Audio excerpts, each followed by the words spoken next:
everyone. Welcome to another episode of Let's Chat Reality. I'm Michael, And I'm Molly. and we are here today to talk another episode of Survivor 49, where it was quite an episode. We had a Survivor first on our hands. And also, we are going to be talking about the finale and kind of the full season, since we haven't been able to cover it yet, of Love Island Games Season 2. A lot to get to. Molly, are you ready to get started? Yes, let's do it. All right, so let's get started with Survivor. So let's kind of go start with the Hina and Yuli tribes, just because there's not a ton to talk about with them. This episode's really focused yet again on Kele, so let's just kind of get through what we have on the other two tribes before we get into the real meat of this episode. But let's start with Hina. So we have Jason suggesting to their tribe that they all go look for the Beware advantage together to ensure that one of them at least has it going into the merge or swap, so they have that in their back pocket that in case they need it to take an advantage over Yuli, assuming they might go in with the same amount of numbers if Kele just keeps on losing. And they go on a search, and MC finds it. She is the one to find it, and she only tells Steven about this. So she decides to hide this from the rest of her tribe, but she does tell Steven, who she says is her number one. Now, what do you think, Molly, of this decision to only tell Steven? Do you think that was the smart move? Do you think she shouldn't have told anyone, told everyone? What do you think? Yeah, I think that was smart on MC's part. I think that obviously, like, you don't want your whole tribe to find out because then they could all if you don't trust everyone all the time. So it's like I think you have to trust one person in particular and then tell them that news and like then hopefully that they don't spread it around. And so I think she did the right thing there. Yeah, I think this was the right move.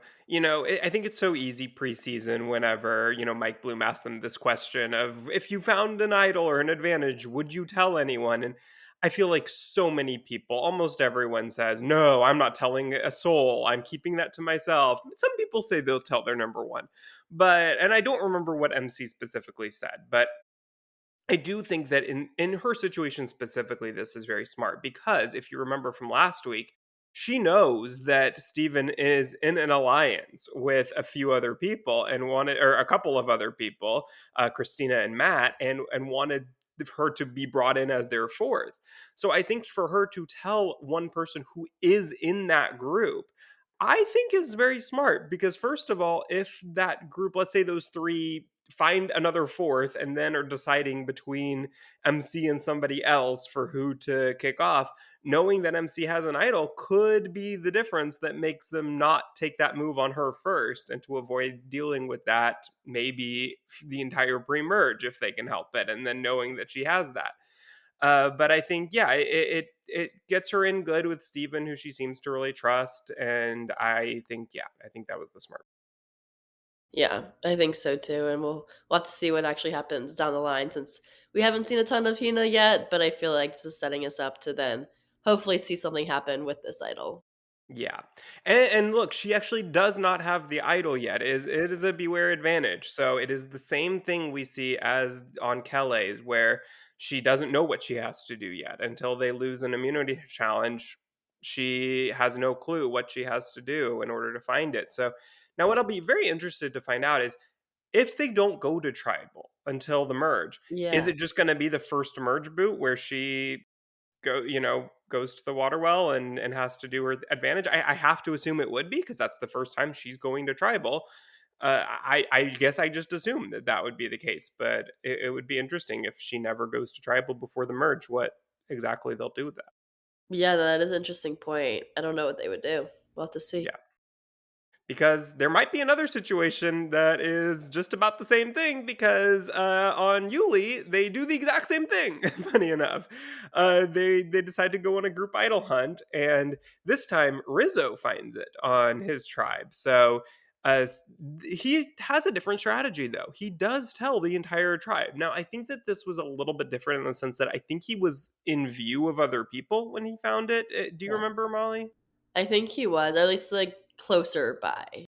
Yeah, so it would have been a lot harder for him to hide that, I think. And maybe if he really wanted to, I feel like he could have, but Rizzo is the type of person, I feel like the type of player who is going to be honest. And that seems to be from what we've seen so far. I feel like he's just that type of person that wants to be the, in the big tribe and have that moment of this is our idol. Like, and he said, he's gonna use it to his advantage and keep it as long as possible. But I do think that if push comes to shove, and let's say they get to the merge, and they want to use this at the first tribal council to make sure they have the numbers, I could see him being the type of person to be like, yeah, I'm gonna use this to benefit all of us. Yeah, for sure. I think so. I mean, I think that their tribe also seems very strong as a tribe, so I think that made sense that Rizzo decided to tell everyone. Yeah.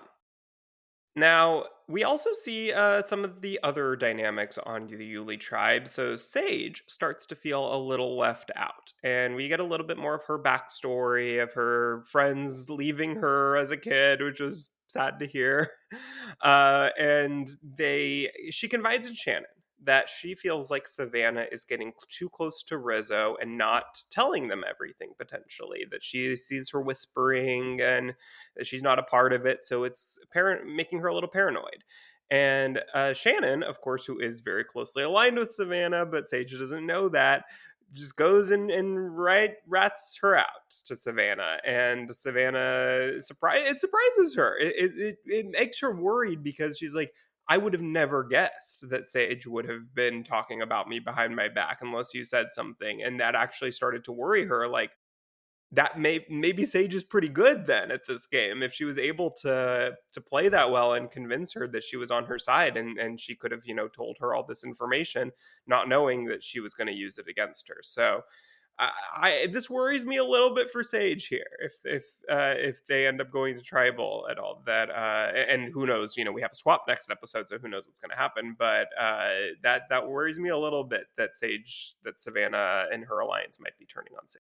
Yeah, for sure. And last week we were just talking about how Joanne was the one that was more on the outs there, so now it kind of seems to be flipped over more to Sage being more of the target, just in terms of what's happening now in their dynamics. So it's interesting to see that kind of shift there.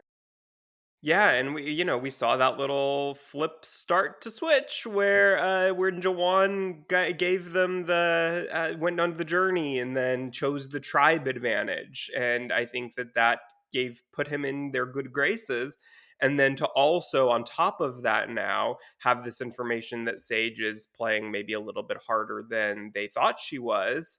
Or maybe not playing harder, but starting to maybe not trust them as much as they thought she did, then I think those two things combined are maybe starting to tip the scales. Yeah, for sure. Well, then let's get to the meat of this episode here because we had a quite a journey on Kele this episode. So it all starts off with Jake. He is sitting by the water and he gets bitten in the foot by a sea crate, which is a venomous black and white banded sea snake. Medical comes in, he's taken to their base camp, the survivor base camp, which we never see. And he is checked out by doctors. It's determined to be a dry bite, meaning that no venom was released, but he is still told that they are not comfortable with letting him back to camp, and that because of that, he is pulled from the game. What were your thoughts when you saw this? Yeah, it was crazy. I felt like we got so much behind the scenes of them, like taking him into that base camp and stuff we never see before with that. And at least it's good that it was not venomous, but at first it was like you didn't know, like they didn't announce that yet to us, like they were just doing all the care and treatments and stuff in case it was a venomous bite, but like they don't have to do it necessarily if it's not, but they just do that in case like of those precautions. And I mean, it's good to see that there was fast care for him and all that, but it was also very scary and thinking that like, wow, like what's gonna happen here? I mean, I know they probably wouldn't show us something that like turns out to be like really, really bad. So I've had a feeling like it was probably gonna be fine. But it was still sad to see that and how it ended Jake's game. I felt bad for him there, but also he had a kid on the way, so it kind of just allowed him to go home and spend time with his wife and then be there for his son's birth and everything like that. So I feel like it kind of was okay in the grand scheme of it, but it was also sad in the moment and seeing that happen, that his dream was coming to an end. Yeah, of course. No, it was really scary to watch this. And look, you know that he's still alive. I mean, we've seen him post game, so we know that he did not die here. But it still, I mean, was wild. And I didn't even know that they had this whole book that they showed them what is poisonous, what you can eat, what you can, like what. I didn't know that they had. I guess Yeah, I that was assumed crazy. that they had something like that, but we had never seen that before. We had basically never seen base camp. Like it was just it felt like we weren't watching Survivor anymore. Like if you turned on the episode right then, I would have changed the channel thinking I was not on CBS. So it's really was pretty wild, but I thought they handled it really well. I mean, I have to say, look, I know that there were some people saying like they shouldn't have shown this, that it was too invasive, and that they should have not brought in the cameras to where he was being checked out. But I do think that it's important because I think like if they didn't show that, then there would have been questions from people being like asking what they did. And like there would have been too many questions and mysteries surrounding it. So I think it's good to just be as transparent as possible. And he was obviously fine. But I think the question is, because this was not a venomous bite, because we know that this was determined to be a dry bite, do you think that Jake should have been able to stay in the game if he wanted to, or was it the right call to not put him back in those conditions? I think it was the right call. I mean, the doctor was saying how like he needs nutrients and rest and all of that, and like you're not gonna get that when you barely have any food and you don't have anything to sleep on that's comfortable. Like I think like he in the situation that he was in, like because of Kele also, like maybe if it was a different tribe, like maybe it'd be different. But like because of the situation with Kele and like how much they didn't have, I think that just added to it and just showing that, like, he didn't have what he needed to sustain, like, his health in that way and the longevity of it. Like, it would be better for him to be able to relax and not be in those environments.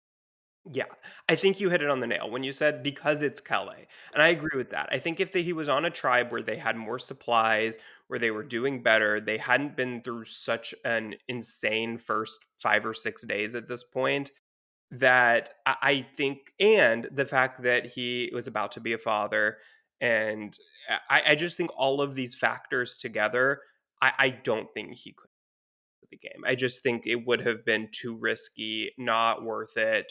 Go home, see the birth of your child. I just think, look, I hope that he gets another chance. I really do because I think he deserves it.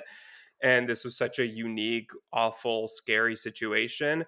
So I do hope, even though I was not rooting for Jake before this, let's be clear, but I do think that based on what happened, I hope to see him on some sort of second chance this season. I just don't think going back in right then was the right. Yeah, I agree. And I feel like now, like, seeing him, like, he posted the video on TikTok with his son, like, it seemed like he's happy that he was there and all that with that being sent home from there, from the bite and everything, and now it's also more people are gonna be talking about him because of this, like, it's so rare for this to happen, it's never happened before that, like, because of that, like, that's already gonna give him a leg up and people remembering him and hopefully then would call him back for another time on Survivor. Yeah. Well, then we go straight into the immunity challenge. This was wild. Like I was like, did I miss something? Because they went like straight from base camp to like all of a sudden they're at the I immunity know. challenge and waiting. All the tribes are coming out. I was like, whoa, okay. And they tell them that Jake is no longer in the game. All of Kelly starts crying, understandably, and because I think they really did think that he was going to show up there, that they were going to say, "Oh, it's a dry bite," welcome back, Jake, and they were all going to be thrilled. But I think that shook them a little bit to find out that he actually was gone. And then they were saying, we're gonna play this is for Jake, we're gonna do it, we're gonna win our first challenge. And I really actually thought they were going to. I truly thought this was such what a story for them to lose their biggest, strongest player in this way suddenly, and then have all this ammunition and all this this courage, and then they go in there and beat the all the tribes that have twice as many players as they do. Unfortunately, that did not happen. They yet again had a little bit of a lead, and this started crumbling. And Hina and Yuli win. Kele loses yet again, and it's silent. I've never seen anything like this on Survivor, where there was no cheering, no celebrations. You could have heard a pin drop in that room, or in they weren't in a room; it was outside. But it was really eerie and just so weird. I don't know. It was a weird vibe, but understandably, I mean, I think all the other tribes just they feel bad for Calais. Like they've been through so much in just a week. And I get it. Like I would almost want to give away my immunity, but like can't really do that. Yeah. No, I know. It was crazy because I was really hoping that Kelly would not lose this tribal or this challenge, but they can't do the puzzles. Like I mean, their minds just weren't there, especially this time because they weren't even thinking straight because they were just worried about Jake and all that. And like, I just think they need to have a different kind of challenge where there's no puzzles at the end and then they can win it. But with this, it was sad to see, and other tribes really felt it too because they weren't even cheering, so they knew like they were like, yeah, like this really sucks, and they were happy to not be in the situation, but obviously they don't want to give up their immunity, so they have to win it for themselves. So yeah, it was sad to see that happen and crazy that it was so silent. And I don't even think they would want a victory like that was just handed to them. Like I think they want to earn it. What you said is interesting though, because they have had puzzles at the end of the last. I can't even remember what the first one was, but at least the last two immunities have been very similar in that way, where they've been physical puzzle. And that is what Survivor has basically become with their challenges over these last, I don't know, 3 4 years in particular, it seems like. And that I wonder if that contributes to this disaster tribe at all, because it's like once you find, okay, one tribe is really bad at this one thing, like a puzzle. In this case, Kelly is really bad at puzzles, and then you just keep testing that same skill over and over again, you're probably going to get the same results. That the other two tribes seem to have people that are just better at puzzles, or at least, in combination with, maybe starting out being better, but then also just having so much more energy, makes the disparity even greater. But I do wonder if they had different types of challenges that were testing different skills slightly. I don't mean for me to be all physical, but just something besides a puzzle. Then I wonder if you would be getting different results in terms of who's winning. Yeah. Yeah, I don't know because it is crazy how much it's been affecting them in these challenges. Yeah. Yeah, I don't know. I wonder if it's just kind of a combination of all of that, or if they were on equal footing, whether they would be just better. It's not that they're bad at puzzles, it's just that they literally can't think straight to do it. I don't know. Yeah, not sure. Yeah. But back at Kelly Camp, Alex, Jeremiah, and Sophie have to decide who to vote out. I have to say, as much as we, or at least I, have kind of hated the fact that we've had them lose every tribal and we're really not getting to know the other tribes at all, this specific vote was very interesting to me. I feel like this was the first tribal council for Kele where I've really not known what was going to happen. We had kind of an obvious with Nicole, with Annie, like we kind of knew what was going to happen going into that.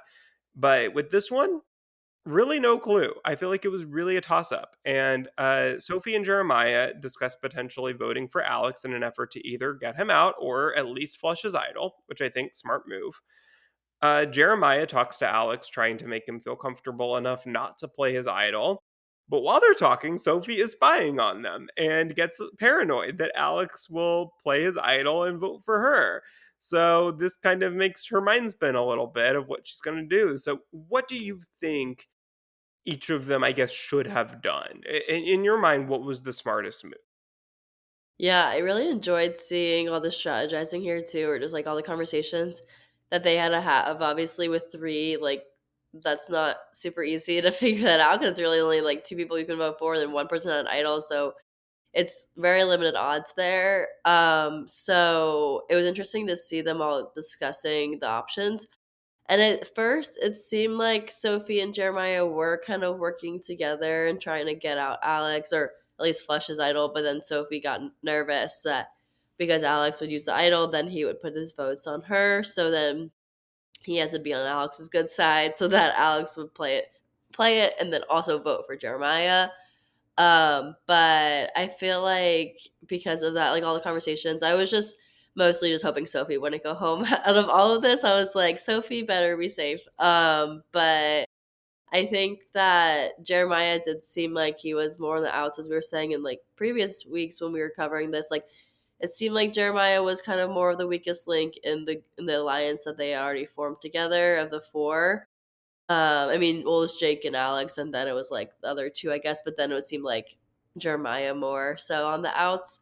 So it seemed like that Sophie and Alex would be the ones to end up voting out or at least they would get out Jeremiah over getting out Sophie because Alex wouldn't vote for Sophie. It seemed, but in general, it was interesting because I didn't really know until going actually at Tribal and seeing Alex also play his idol. Like I wasn't sure what was going to happen since like we didn't know if Alex was actually going to play it or not. Like he kept going back and forth if he should play it or not. So it was really exciting to see all that go down at Tribal. Yeah, my original thought going into this was, "Oh my god, they're going to make Alex this is gonna be an Eric Reichenbach situation. They're gonna make Alex feel comfortable enough not to play his idol, and then they're gonna vote him out." And I felt like we were kinda starting to get those wheels turning with having conversations, making Alex feel comfortable. But then, yeah, but Alex is a smart player. He's a smart guy, and I really didn't like, I won't I in a way, I wanted that to happen just because I thought it would be, like, the most exciting, interesting, like, yelling at the TV moment, but the back of my mind, I kinda thought, "Alex isn't gonna be that dumb. He's gonna use his idol," right? And, look, we just came off of Zach on BB27 not using his 10K veto power, and so I think maybe I was a little bit scarred from that, but, yeah, he does end up playing his idol here, and as he should. And then Jeremiah is voted out. So the Sophie and Alex both vote for Jeremiah here. And for Sophie, yeah, I mean, I think this is what you kind of have to do. If you are confident enough that Alex is going to play his idol, which probably by the end, I think that she went in with the assumption that he's going to use it. I think that's what you have to do. I think you just have to assume that Alex is going to play his idol.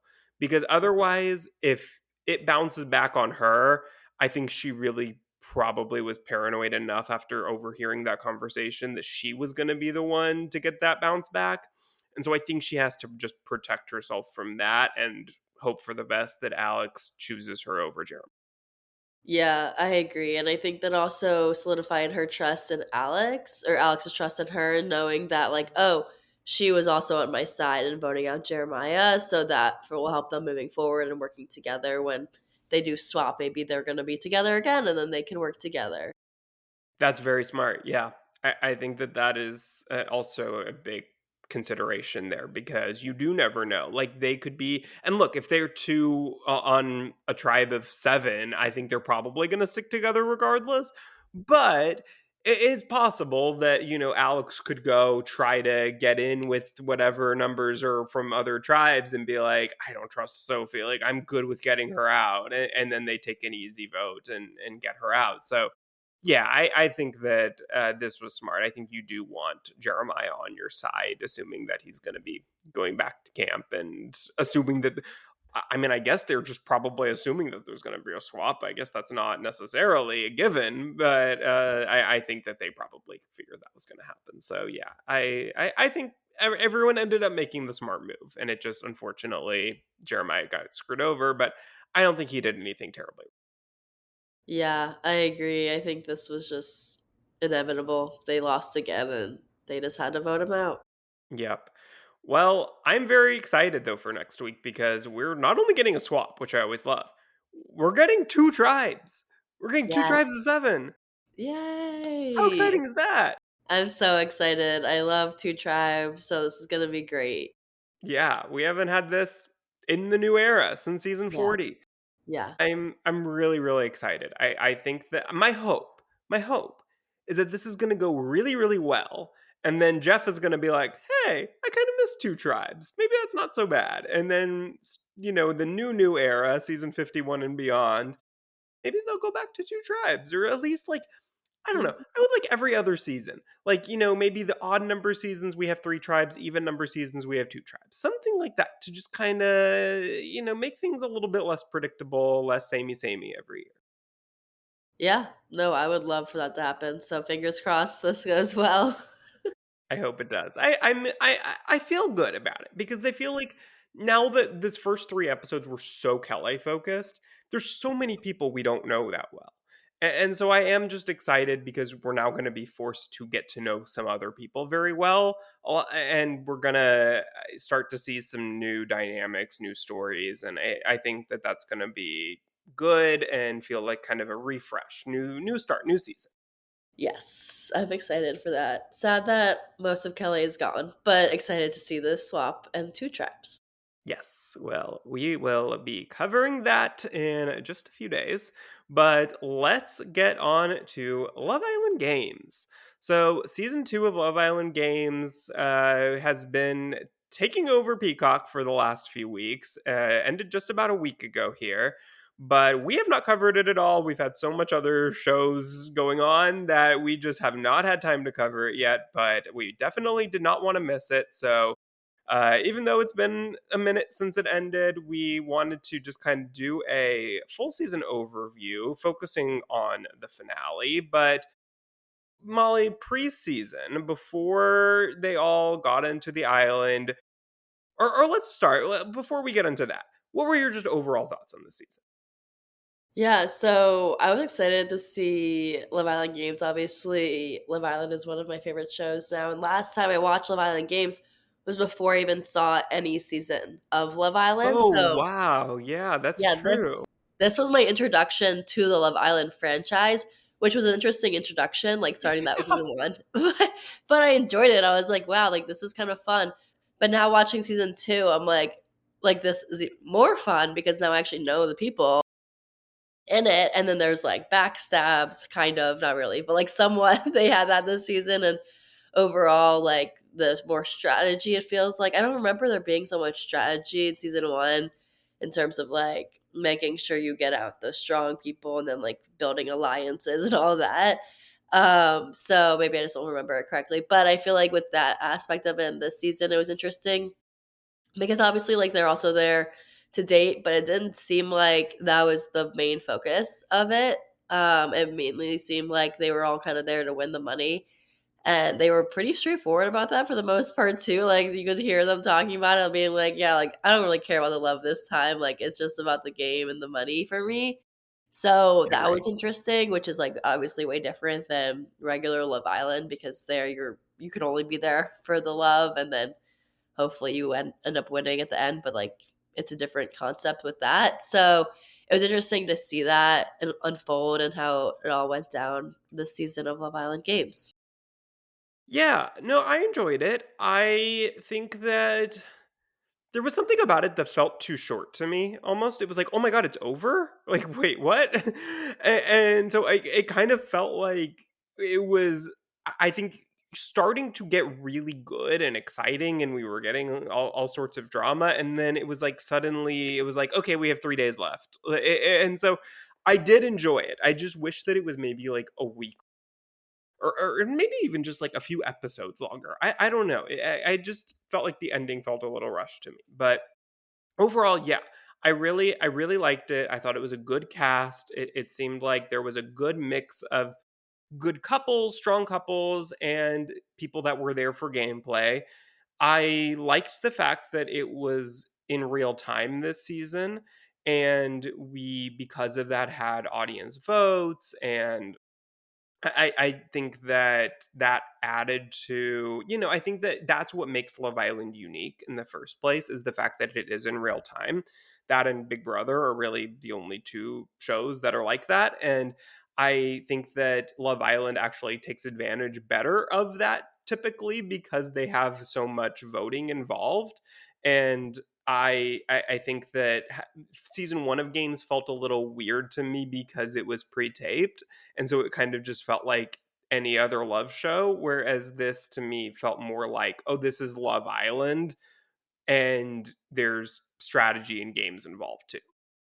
Yeah, for sure. Unfortunately, I wasn't able to watch it while it was airing Yeah. live, so I didn't get that aspect of it, but I did hear them being like, "Yeah, voting happening now," and then I actually was still getting notifications on the Love Island app that was like, "Vote now," and I was like, "Should I just go and look and see, like, who I should vote for even though I don't know any of these couples right now?" But I didn't. I didn't end up voting. But it is fun, I like that aspect of Love Island. And something too that I think was similar to season 1 with season 2 was that there really wasn't a format to the show. Yeah. And it's kind of every week is completely different. Do you like that aspect of it, that it kind of stays unpredictable like that, or do you wish that it was a little bit more predictable in the format? Yeah, I don't know, because it was interesting that I was like, "I really don't know what's happening next." But then there were times that I was like, "I wish there was another vote here instead of it just being a duel or a vote to get into the duel versus it's just, like, the power couple," and, like, that kinda stuff. Like, I wish there were more.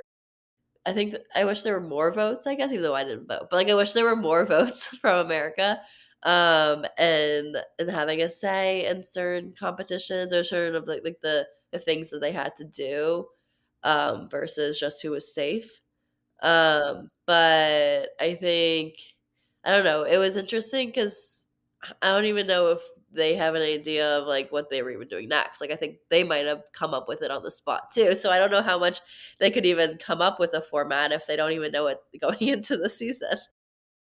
Yeah, it does make you wonder that, okay, are they intentionally shifting the format in ways that will keep whoever they want to keep or get rid of whoever they maybe are trying to get rid of? That they can't, look, there is money on the line, so they are held to specific standards that they cannot fudge any voting, they cannot, rig things because there is actual prize money on the line.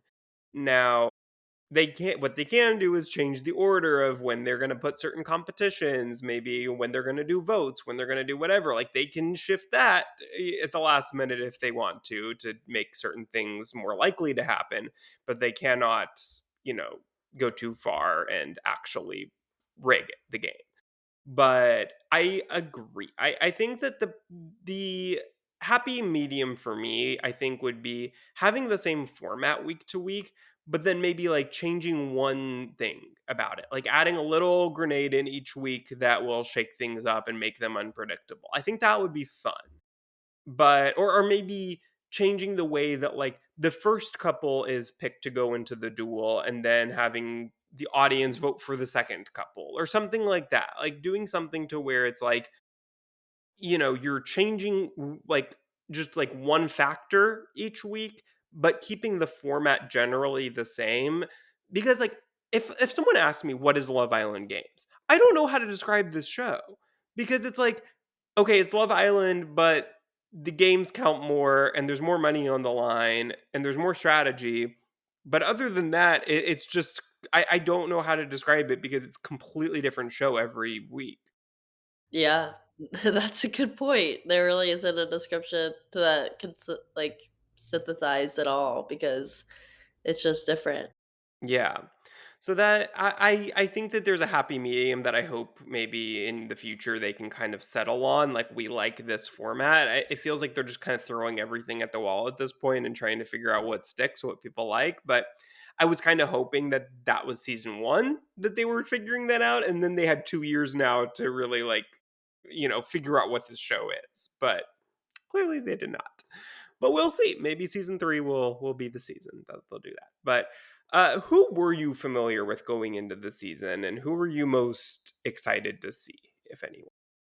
So, I only really knew people from season 6 and season 7, and I also knew Justine because of her being on Love Island Games season 1, but I was really excited to see how Andrea would do in this kind of environment. Because obviously with her getting dumped from the island in season 6 and everyone freaking out about that. Like, she had such a memorable exit there that I was excited to see her. And Kendall, obviously, we'd seen a lot of him recently, so I was curious to see how he would do on another season. Obviously, he's friends with a lot of the people too. As everyone was coming in, he's like, "Yeah, hey, buddy!" Like he like knew a lot of the people.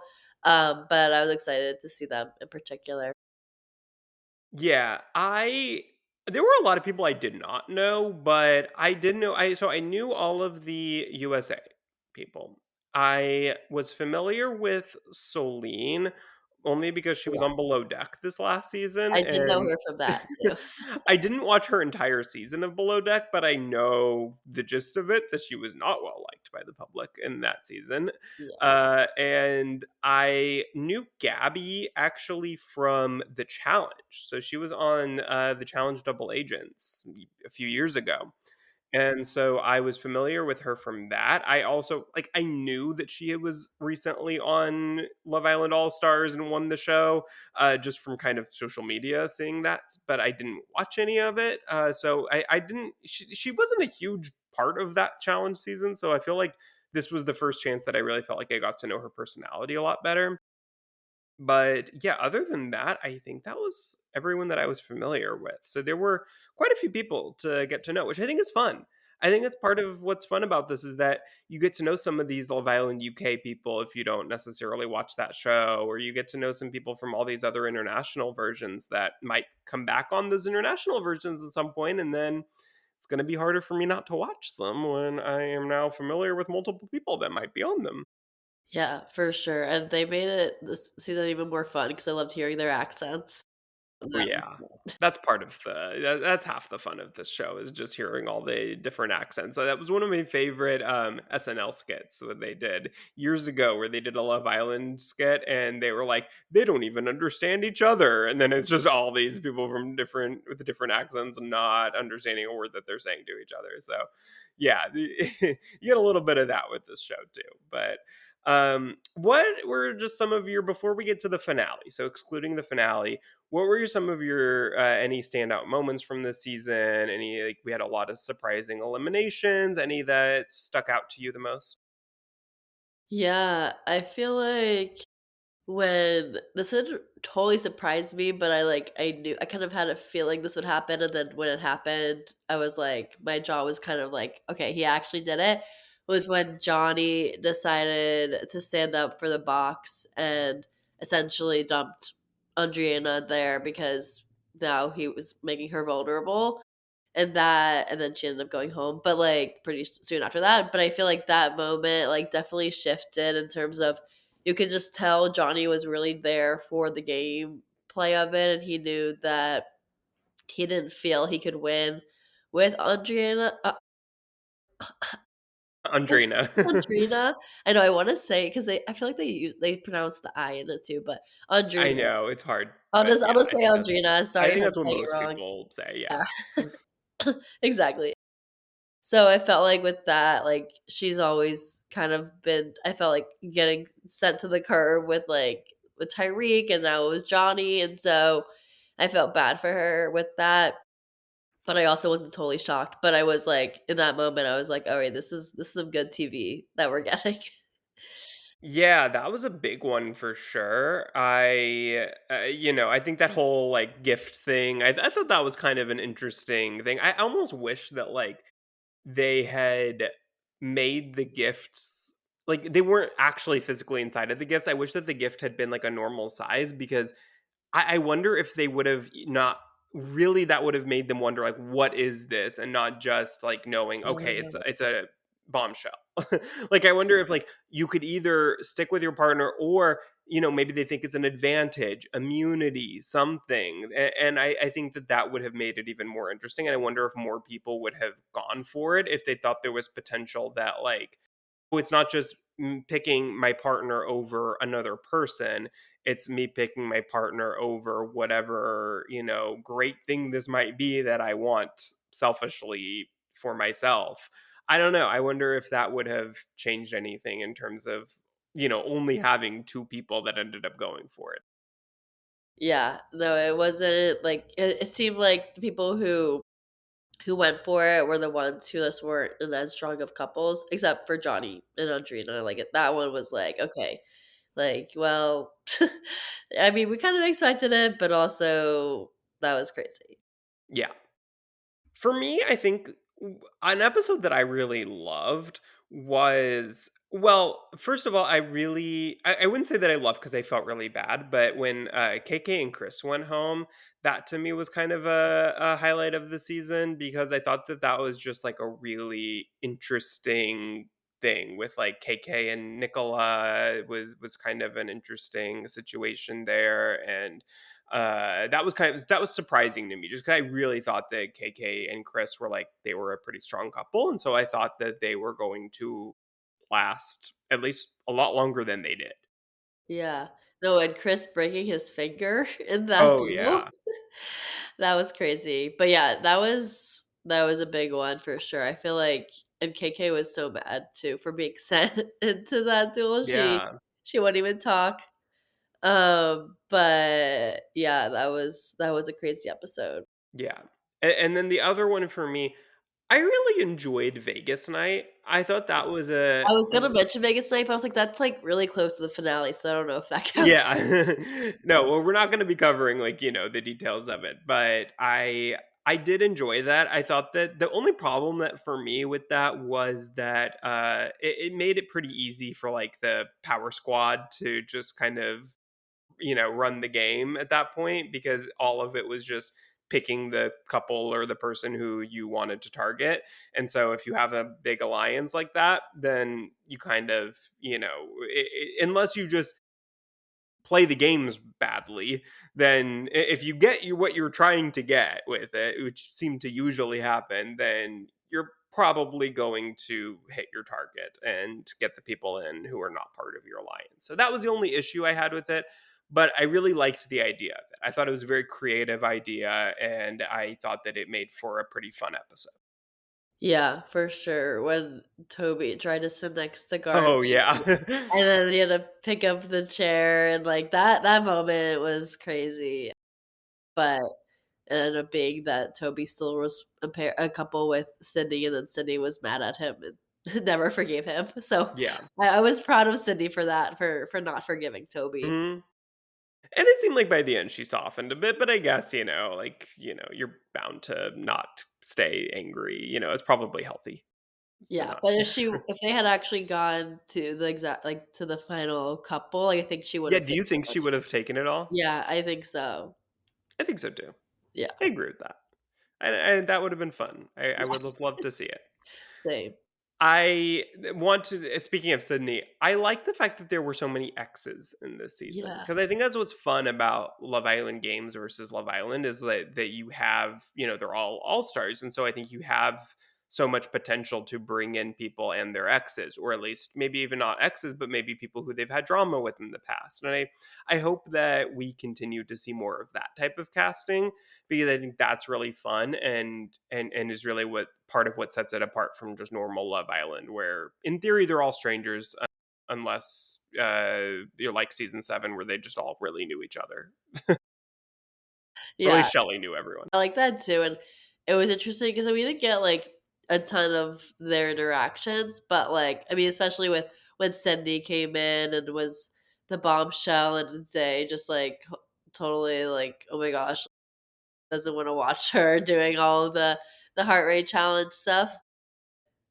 With when Casey and Gabby came in and, like, they didn't seem like as much like they were talking or at least, like, had much drama. Like, theirs was also Mhm. more recent, which was It was interesting. just earlier this year, yeah. Yeah, so I was like, I thought there would maybe be more drama with them, but there seemed to be more drama related to Sydney and Isaiah. I mean, there wasn't really drama, but more just, like, Mhm. conversations happening around that. So, I mean, they also got their closure that they needed, so that was nice to see. Yeah, it was more recent, but I also think because it was more recent, it's not like they could have possibly dated for a long time after the show. So I guess that helps too, that it's like, okay, it was just a short-lived, like, on the island thing and we're good. Like I feel like that's kind of the vibe that I got was that, maybe they tried to make it work for a little bit outside the show, but it seemed like they weren't necessarily like talking regularly, but I think it felt like they were on pretty good terms where like there wasn't going to be any drama. Yeah, and then, I mean, Isaiah cheated on Sydney, so that was gonna cause some drama, and they did it for a year after the show, so, like, Yeah. that's a long time. Yeah, and they were like day 1 till the end couple. Yeah. So that was, a long time that they were on the island together in season 4, and then, yeah, they dated for quite a long time afterwards too. So that was a very real relationship that went sour that, was interesting to see. The other one, I would have loved if Nicole came. Yes, we needed that. Mhm. And I'm surprised they didn't do that because I feel like they would have really, like, wanted, like, a season 6 couple exit, like, they would have loved to have Kayla and Aaron on there. You Oh, know what I yeah, mean? yeah. No, and Kendall was on the season for a while too, so, like, it would have been easy to bring in Nicole as a bombshell. Yeah, that's what I'm saying. I wonder if maybe they had her, like, set to go and then Kendall got eliminated? I don't know, but, like, that would have been pretty late bringing someone in. Yeah. So, that makes me think that they just never went with her, but also there was someone, and I apologize, I do not remember her name, but I think it was someone from season 4 or 5. No, maybe it was someone from season 3? I don't remember, but it was somebody on TikTok who said, that she was, like, in Fiji ready to go for Love Island Games season 2, and then they just never picked her. So I think there are probably some people, some alternates that, were out there that never got sent in. So whether that's because of a change of format, whether it's just because they needed more people there just in case something happens, I don't know, but I'm curious to know if there are any others that were set to go on that for whatever reason did not end up. Yeah, no, that'd be interesting. I wish we had the behind the scenes of who else was an opportunity to be there.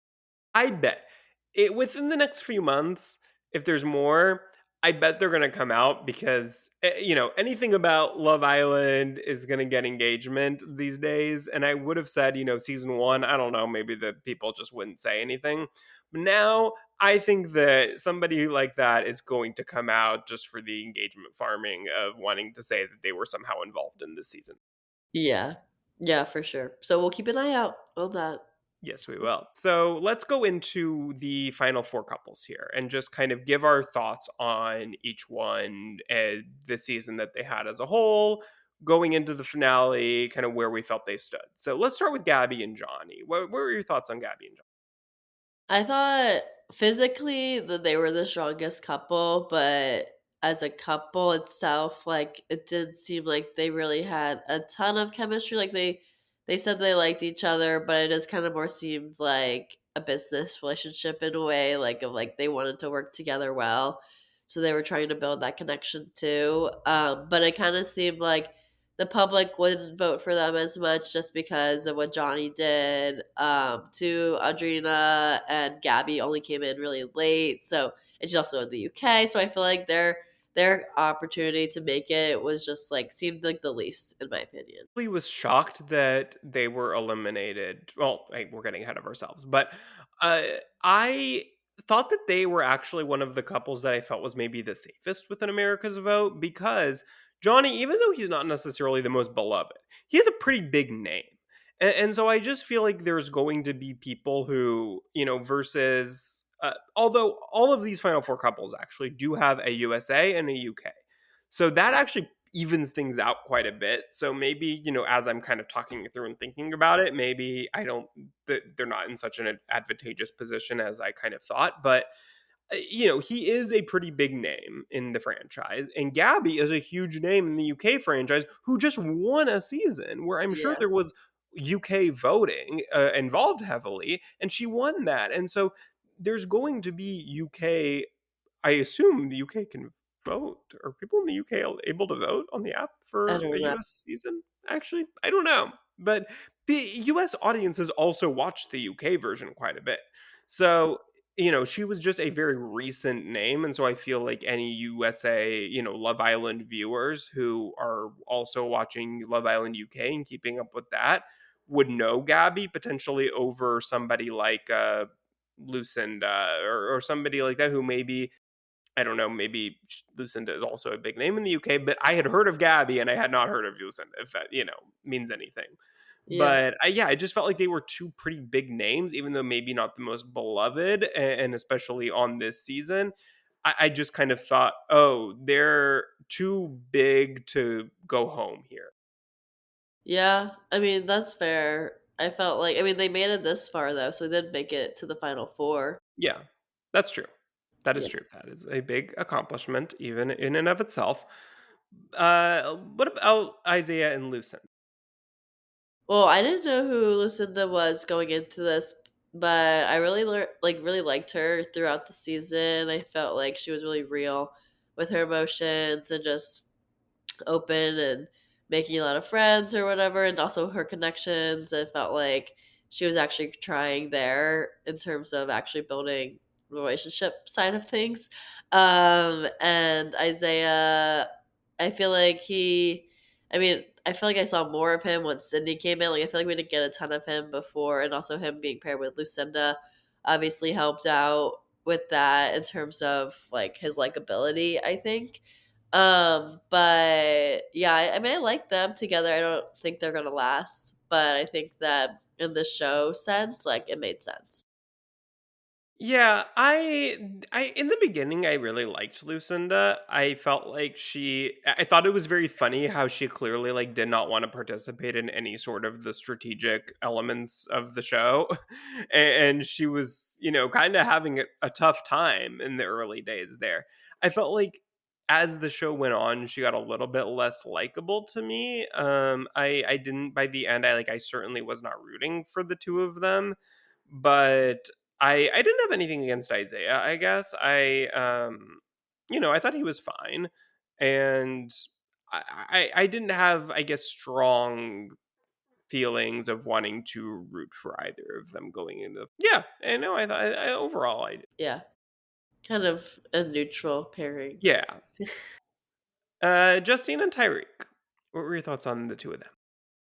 So I love Justine. Obviously, I've watched her in past Love Island, but I feel like Tyreek, he kind of annoyed me. And throughout this season, he obviously we're saying he kind of played up that villain role. It seemed like in certain parts of like just trying to be with also the strongest female or now like also the most liked female basically in this season and trying to play that for his abilities and going far.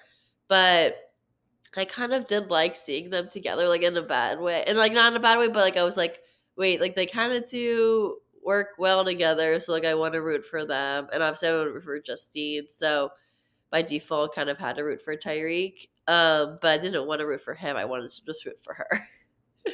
Yeah, look, Justine is a queen. We love Justine. I was so rooting for them only because I really, really wanted Justine to have her three-peat. I thought that would have been so iconic. And I was really, really hoping that that was going to happen. So they were the two that I voted for. That I really wanted them to be the winners here. And in my dream scenario, Justine would be the one to, get the chance to steal or keep, and she would have chosen to steal it all. That would have been my dream scenario. I liked Tyreek watching him. I just thought he was so entertaining, and I think you need somebody like that in a show like this who is fully just 100% there for the money, the game, doesn't care about the love aspect of it at all. I would have been very upset with him if he had actually, ruined Justine's game and gotten her out before the finals here. Then we would have had a problem. But because he didn't, I felt like by the end he kind of softened and I don't know. Do you think that he actually felt bad for what he did earlier on, or was he just kind of trying to get her to trust him? I don't think he really felt bad. I mean, he even was talking about how he might steal the money. So, like, I don't think if he felt that bad, like, he wouldn't have said that. Yeah, I agree with you. I don't think he felt bad. I do think though that at a certain point he was fully focused on, on trying to do what's best for the both of them and get to the end versus trying to sabotage Justine and get her out before then. Like I do think that he kind of made that switch a little bit after that where he was like, "Okay, let's get to the end and then I'll steal it from her." Type of thing. Yeah. Yeah. Yeah, maybe. But luckily we didn't have to see that. Yeah, I that would have been even harder. Like, Yeah. if that had happened, that would have oh, I can't even think about that scenario. I'm just getting Johnny Bananas Sarah flashbacks in my head, and that would have been bad. But, or we saw it on, Bachelor Pad, if you remember as Yeah. well. Someone stealing the money with Nick and, what's her name? Rachel. Yeah. Season 3 of Bachelor Pad that ended that show because that the most surprising, shocking thing happened that could have happened in Bachelor Pad happened, and then the show was over, and we got Paradise. Sydney and Toby, lastly. What were your thoughts on Sydney and Toby? Yeah, well, obviously they just had their turmoil just before this, like episode before this happened in the final four couples, but I feel like because it's like the games aspect of it, like they were just gonna have to work together to try to win it if they could, or then hopefully then Sydney was gonna steal it from Toby if she had that opportunity. So I feel like it was fun to see them as a couple up until the point when I was like, "Okay, Toby, like, why are you being this way?" Because I wanted to root for them. Like, they were one of my favorite couples originally before this stuff happened with Toby. So I feel like with that, like, they they seem to have potential here to win it all. But then once the Toby chair fiasco happened, I didn't think there was much of a chance. Yeah, I came into this and I remembered Sydney from season 4, like Sydney and Isaiah. I didn't remember a ton about her personality. I think she annoyed me a bit when she first came on this season, but by the end of it, she endeared herself to me. I really liked her. I think I understand her I kind of better now than I did. I feel like she has kind of a very dry sense of humor that didn't quite hit me at first, but now I feel like I get that about her, and so I like her a lot better than I did. With Toby, I came into the season really not liking Toby because of season 1 of Love Island Games. He had that whole speech to Selly in, the finale, if you remember, Oh, calling her an actress and all this stuff, and it was so just, like, over dramatic, and I was like, "Oh god, this guy again?" But, I don't really like him much more now than I did to start the season. I feel like for a while I kind of did, and then he did what he did to, or tried to do what he did to Sydney, and it didn't work out. But yeah, that soured me on him once again. yeah. I hope Toby does not come back again. I don't think he will. I feel like I can't imagine that they're gonna have anybody on season 3 that already did 2 seasons of Love Island Games. Do you Yeah. think they will? Do you think this will be like the challenge and they're just gonna keep bringing some people back season after season? Or is I it don't just kinda know. gonna be like a maybe do a 2 seasons, maybe in a few years come on a 3rd season or something like that, but I mean, they had a lot of returners from season 1 on this season, so it kinda seemed like maybe they'll continue bringing people back like that.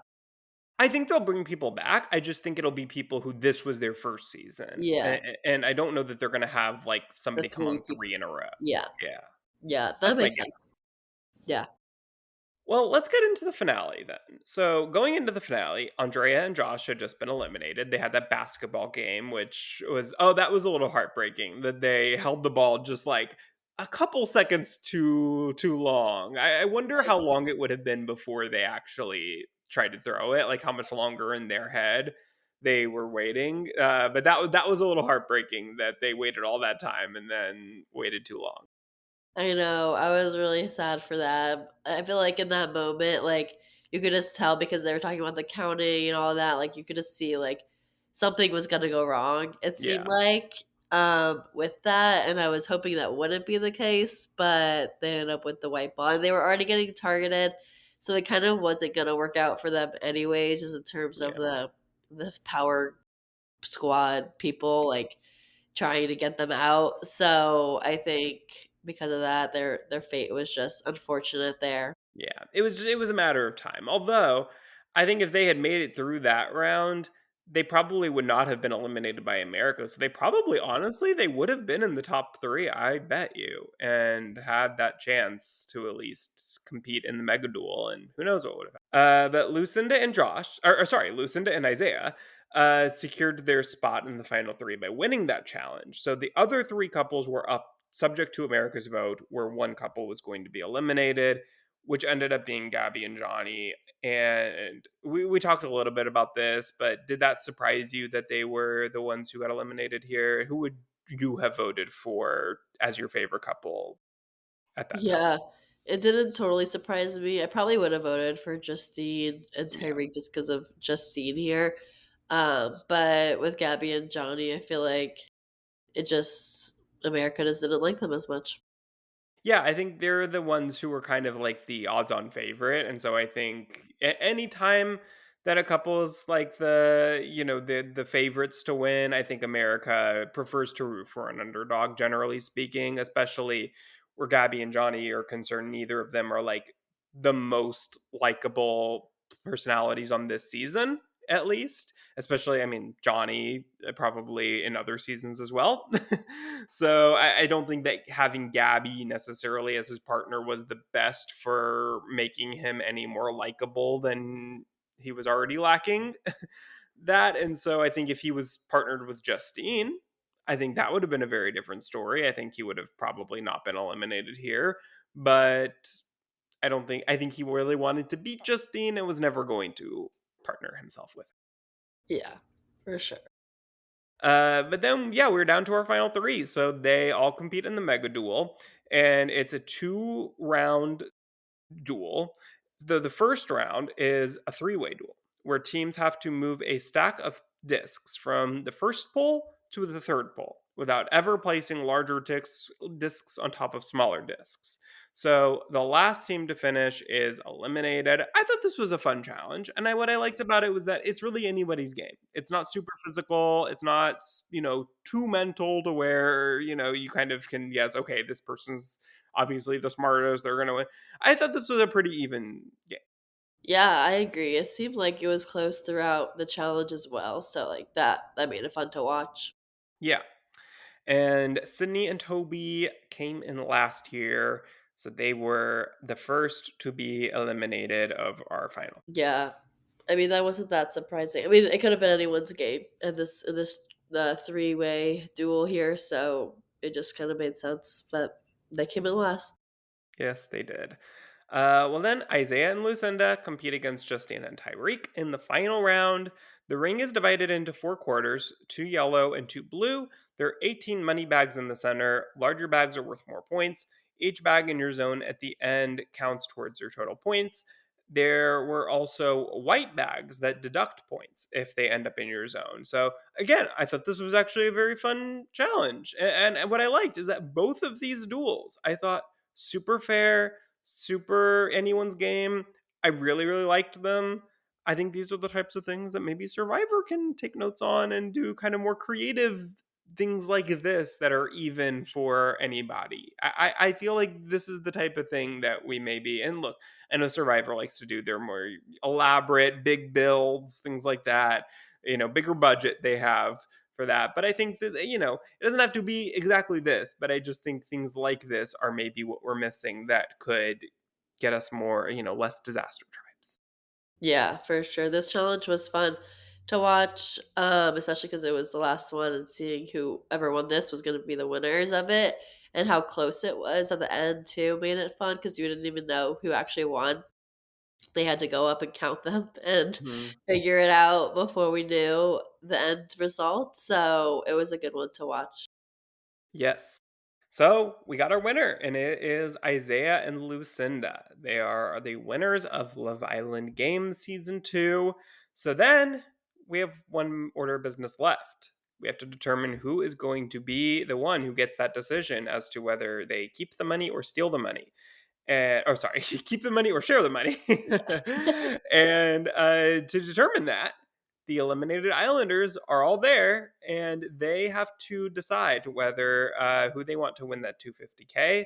So they have to stand behind the person who they choose. And it turns out that there are 12 people who stand behind Isaiah, and only 5 who stand behind Lucinda. So Isaiah ends up getting that decision in his hands. So what were you surprised that Isaiah was the one who got the most votes here, and who would you have wanted to decision between the two of them? Yeah, I guess Isaiah just had more friends who were there, to stand behind him. I probably would have stood behind Lucinda, but I mean, it seemed like they were gonna share the money anyways. Yeah, it really didn't matter. I mean, I think that if really any of the other 3, I would have had more of a Yeah. question mark. And I think it's just very unfortunate that the ones who won here were the ones that there was no chance that either of them were going to steal it. So a little bit of an anticlimactic ending there, but yeah. So Isaiah does end up sharing the money, so they all live happily ever after. And I do not think they are still together a week later, but I hope they are each enjoying their 125K. Yeah, I actually saw a picture, or maybe it was a video on TikTok with Lucinda and Mert together. Mm. So people were commenting, "Oh, did Mert get her back?" We'll see what happens with that. But now I kind of want to follow Lucinda because I actually got spoiled like before. Maybe this is why I started to like Lucinda because I was like, "Oh, I know she wins. Like I should like her for Oh. watching the rest of the season," because I saw someone commented, "Well, she's 125 up or something." Like I was like, "Oh, that Mm. means she won." And maybe that's why people were like, "Oh, that's why Bert came back to her," or something. But um Hey, we could have like another like Iris and Pepe turns into Iris and TJ situation. yeah. Lucinda and Isaiah turn into Lucinda and Mert again. Who Yeah. knows? We'll see. I don't know. I was seeing they were all hanging out, like a lot of the Islanders from this season recently. So seems like everyone's still pretty friendly with each other, which is good to see. So Yeah. we'll see. I wish there was like more drama, I guess, unfolding on TikTok right now because I Hmm. wish there was more I could say. But that's really all I know. Is like they went to Disneyland, I think, or like something in Yeah. LA. No, the only other thing that I know is just from what the last After Sun we saw that Andrea and Josh are no longer together. That Oh yeah. they kind of friend zoned, or there's no anything currently romantic between them from what they said. So that's really the only other update. Is there any couple who you think, like, let's say a year from now, is still going to be together? No. I don't either. I don't think any of them. Well, okay, the one that I, like, actually thought was pretty strong, which, like, whenever I see Kendall, like, I don't know what to believe, Hmm. but, like, Kendall and Garby, like, they actually seemed like a good couple, Yeah, I agree. but I don't think it's gonna make sense because I don't think she lives in the No, US. no. Yeah, So that's so why it's not gonna be anything, yeah, but I really thought they were cute together. Like, I think if she lived in does he live in LA now? yeah, Okay, if she lived in LA, oh yeah, duh, the Love Island Beyond the Villa was set in LA. But I think if she lived in LA, I think that they would actually give it a shot. Like, I think that they're really cute together. I think he really seemed to like her. But halfway around the world, they're not gonna try to make anything work more than just kind of stay in touch as friends. Maybe if she comes here, maybe they'll get together and whatever. But I don't think that there's gonna be anything serious maintaining yeah, between the two of them. agreed. The only one I thought, like, could have been was Andrea and Josh, and then they've already broken up, so Yeah, yeah. I know, that's sad, and I really actually, like, I really liked, Casey and Nicola together. I thought they were very cute together, but I don't think there's gonna be anything between them, but I thought that they had a cute rapport with each other. Yeah, I don't think Casey was interested in her, though. But No, I don't either, but I thought that if they had potential. Like, I think that their dynamic was fun while yeah, we yeah. It was some entertainment. yeah. But that's anything else that you wanted to bring up here before we close out of Love Island Game Season 2? No, I just hope we get some more excitement in season 3 and maybe some more structure in terms of the format. But I want there to be that live voting again. And next time, I'll make sure I prioritize watching it when it's actually airing, instead of watching all 18 episodes in the span of like 4 days. But it was great. I loved to binge. So it was great, especially when I was sick. So I'm still a little sick, if that you could probably hear that in my voice. But it was perfect that I was able to watch in that span of time with Love Island Games. Even if you haven't watched it yet, like it is an easy show just to have on, like kind of in the background. Like you don't have to pay attention for all the duels or whatever. So it's like kind of good in that sense, even though the episodes can be long at times. But it's a great show, and I'm excited for the next season when we do get that with more people that I'll probably know because they'll probably pick from more recent seasons that I've seen. Yeah, I am hopeful that I think that they will continue to refine the format a bit and in the future. I think the one thing that I also thought about is that because this season was so close to to season 7. Like whereas last season because they pre-taped it, they didn't air Love Island Game season 1 until I think November or something like that. I Maybe thought it like was even January. no, it Oh, was it it was was before the end of definitely the year. before the end of the year, but it may have gone into December, Okay. but it was It was definitely definitely before the end of the winter, year. more winter time. Yeah, for sure, which I think was a better time because I think it felt like more even, like there was a little bit of a break and then we got the new season and so it's kind of like Big Brother if you remember like Big Brother Over the Top aired right after BB-18. It's just like we need a little bit of a break. Like it's like season 7 drama was still happening and it felt very much like we just finished that season and then we're getting another season. And so I think like if this had been like a month later, I think maybe there would have been I would have been a little bit more excited to watch each night. Whereas I think this time it's like, okay, I'm still like kind of, with Big Brother, with Love Island, it's like all these multi-day like 5 episodes a week shows. It's a lot. And so I think like winter time for me is a better time for a show like this, a mini season. So that's the only thing that and I get that they wanted to, keep people in Fiji, like the crew and Ariana and all the, it's easier when the villa's still all up from season 7, so you kind of have to do it right after.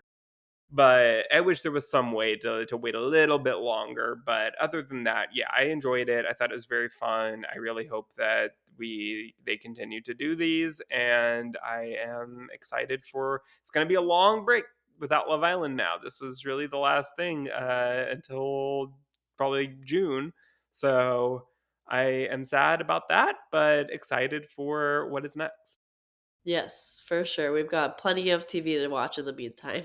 Oh yeah, we're not lacking on any of that. No. So we will keep busy, but thank you guys so much for listening. We will be back maybe sooner than we normally are with a new episode. So stay tuned for that and we will be on active on social media, so be sure to follow us on Instagram and TikTok and Blue Sky, wherever else we are, at Let's Chat Reality on all platforms, and subscribe wherever you get your podcasts. So thank you guys so much, and we will be back soon. Chat with y'all later. Bye, everyone. Bye.